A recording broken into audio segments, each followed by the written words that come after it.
सभी प्रभु प्रेमियों को मेरी ओर से प्रेम भरी जय श्री राम। सज्जनों, यह कथा उस काल की है जब देवता स्वर्ग में थे और मनुष्य पृथ्वी पर और असुर पाताल में। लेकिन अहंकार केवल असुरों तक ही सीमित नहीं था। कभी कभी यह देवताओं के हृदय में भी प्रवेश कर जाता है। एक बार की बात है, स्वर्गलोक में एक दिन भव्य सभा सजी हुई थी। महाराज इंद्र अपने ऐरावत पर विराजमान थे। देवताओं के चारों ओर अप्सराएं, गंधर्व, किन्नर ये सब उपस्थित थे। महाराज इंद्र बोले, आज तीनों लोकों में हमारी ही विजय गूंज रही है। यज्ञ हमारे नाम से होते हैं, मनुष्य हमें पूजते हैं और असुर हमसे भयभीत रहते हैं। देवता मुस्कुराए, पर यह मुस्कान विनम्रता की नहीं बल्कि गर्व की थी। उसी समय देवी सरस्वती ने मंद स्वर में कहा, देवराज, विजय स्थायी नहीं होती यदि उसके साथ विनय न हो। पर इंद्र ने यह बात टाल दी। पृथ्वी पर एक घने वन के समीप एक निर्धन वृद्ध ब्राह्मण रहता था। न उसके पास धन था, न शिष्य, न यश, पर उसके पास थी तो केवल अटूट भक्ति।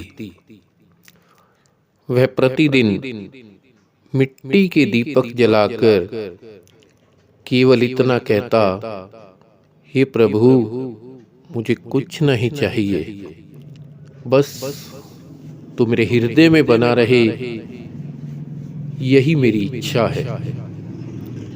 न मंत्रों का दिखावा, न विधि विधान का अहंकार और न ही किसी प्रकार का आडंबर उस वृद्ध के पास था। एक दिन नारायण मुस्कुराए। महादेव ने त्रिनेत्र खोले और मां जगदम्बा ने करुण दृष्टि डाली। देवताओं को बुलाया और नारायण बोले, देवताओं,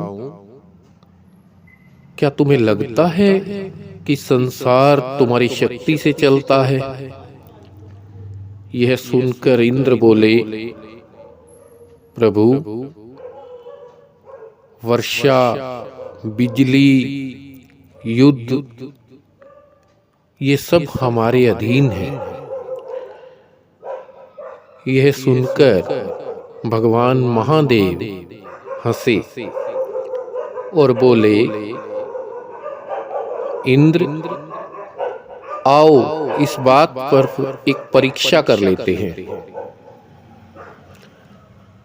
तीनों देव साधारण भिक्षुक का रूप धरकर पृथ्वी पर उतरे और उस वृद्ध ब्राह्मण की कुटिया के द्वार पर पहुंचे और द्वार पर जाकर बोले, भिक्षाम देहि। ब्राह्मण ने बिना ऊपर देखे कहा, प्रभु, मेरे पास देने को कुछ नहीं है। अगर आपको ये स्वीकार हो तो एक सूखी रोटी मेरे पास है, वो आप ले लो। देवताओं ने सोचा, इतना साधारण भोग। पर ब्राह्मण ने जो भाव रखा उसमें स्वर्ग का अमृत भी फीका था। भोजन के बाद ब्राह्मण बोला, आप तीनों कोई महान आत्माएं हैं, परंतु याद रखिए, ईश्वर को पाने के लिए शक्ति नहीं, समर्पण चाहिए। और इतना कहते ही वह भूमि पर बैठकर रो पड़ा। उसके आंसू धरती पर गिरे और आंसू धरती पर गिरते ही पृथ्वी कांप उठी। अचानक आकाश प्रकाश से भर गया और भगवान नारायण अपने चतुर्भुज रूप में महादेव कैलाशनाथ बनकर मां जगदम्बा सिंह पर विराजमान। ये देखकर ब्राह्मण भय से कांपने लगा। पर मां जगदम्बा ने उस ब्राह्मण को उठाया और कहा, वत्स, तू हमें अभी भी नहीं पहचान पाया और फिर भी तूने हमें पा लिया। इंद्र ने यह देखकर अपना सिर झुका दिया और कहा कि मां, आज समझ आया कि भक्ति पद से भी बड़ी होती है। महादेव बोले, जहां अहंकार है वहां हम नहीं रहते। नारायण बोले, और जहां विनय है वहां हम स्वयं चल कर आते हैं। हे श्रोताओं, पूजा से भी अधिक महत्वपूर्ण है भाव, मंत्र से भी अधिक शक्तिशाली है आंसू, और पद से भी अधिक महान है विनम्रता। देवता भी वही स्वीकार करते हैं जो अहंकार से शून्य हो। जिस दिन मनुष्य स्वयं को सबसे छोटा समझ लेता है, उसी दिन ईश्वर उसे सबसे ऊंचा उठा लेते हैं। इसी संदेश के साथ मैं अपनी वाणी को विराम देता हूं। प्रिय भक्तजनों, अगर आज की ये कथा आपको अच्छी लगी हो तो कमेंट करें,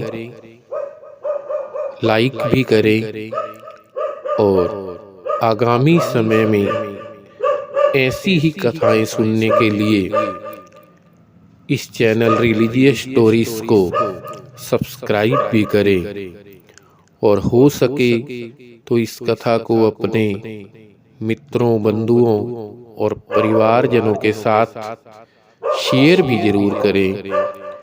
भगवान राम आप पर और आपके परिवार पर हमेशा ही अपनी कृपा दृष्टि बनाए रखें।